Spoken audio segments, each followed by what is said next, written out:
We're continuing the conversation on a scriptural case for conditional immortality. If you don't know what that is, please go back on my channel and find the 60-second introduction that's pinned on TikTok. It's in YouTube.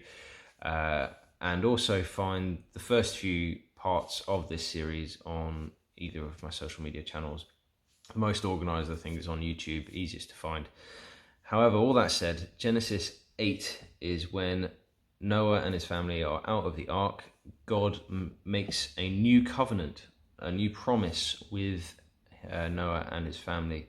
The first promise is that he will no longer destroy the earth as he has done. It will never happen again. Despite, and this is important, despite the fact that every inclination of the human heart is evil from childhood.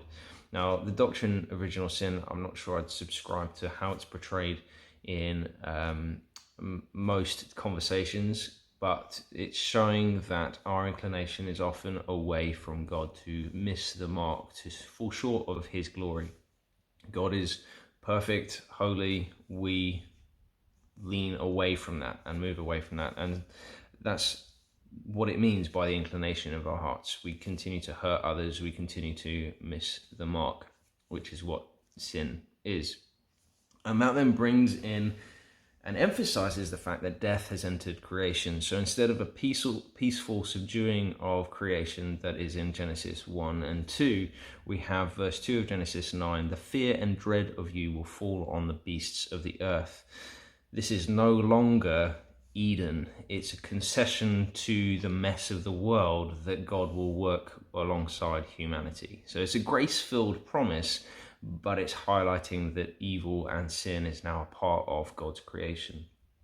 The themes of the creation story are throughout Genesis 9.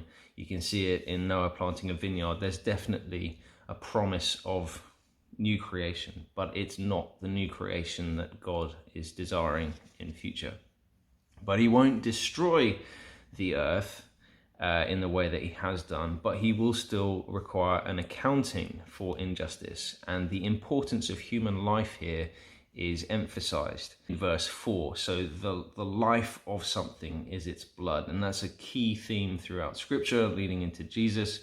And he shed his blood for us, his life for our life. That points back here to verse 6. Whoever sheds human blood, by humans shall their blood be shed, for in the image of God has God made mankind. So the main thing around conditional immortality here is actually talking about the justice of God. God is saying here, life for life. If someone is inclined to evil and death, the retribution isn't beyond what they've done. And so I think, in my opinion, this is the starting point of what's called lex talionis. It's the eye for an eye. The sin and the punishment measure up. They aren't extreme.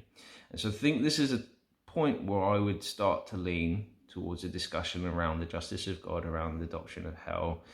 If the punishment is an eternal torment, is that justified based on God's justice in the Old Testament, where it's a life for a life, an eye for an eye, tooth for a tooth? With the eternal torment view of hell, it's eternal torment for a life. Whatever you've done in that life, does it justify a foreverness of torment? And many traditionalists have responded to this, but I think coming back to scripture, we don't see that kind of level of retribution in God's justice. And that would be my first point of reflection from Genesis 9. There isn't a huge amount regarding the doctrine of hell or even about conditional immortality other than life is valued. But that's my reflection point. Ultimately, though, God is promising a new creation where he works alongside humanity despite their sin, despite their inclination to evil, and he will not wipe out every living thing. We do hope for a new creation. How that comes about, we'll have to wait and see as we read scripture. Let me know what you think and what you think about the justice of God and what, especially verse 6, is telling us about that. Thanks for watching. Let me know your thoughts.